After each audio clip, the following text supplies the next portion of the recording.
gece en hüzünlü şiiri yazabilirim. Şöyle diyebilirim: gece yıldızla dolu ve yıldızlar masmavi titreşiyor uzakta. Şakıyarak dönüyor gökte gece rüzgarı. Bu gece en hüzünlü şiiri yazabilirim. Sevdim ben onu. O da beni sevdi bir ara. Kollarıma aldım bu gece gibi kaç gece. Kaç defa öptüm onu sonsuz göğün altında. Sevdi beni o. Ben de onu sevdim bir ara. O durgun, iri gözler sevilmez miydi ama? Bu gece en hüzünlü şiiri yazabilirim.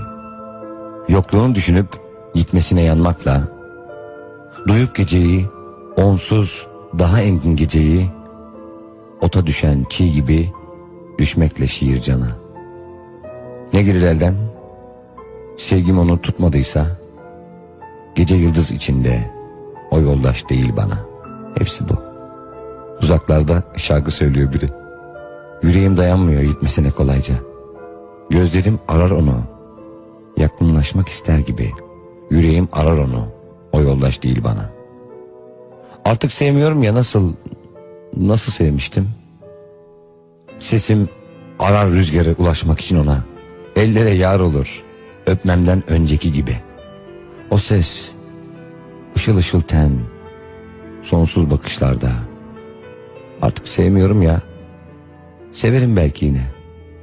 Ne uzundur unutuş, ah ne kısadır sevda. Böyle gecelerde kollarımı aldım çünkü. Yüreğim dayanmıyor gitmesine kolayca. Belki bana verdiği son acıdır bu acı.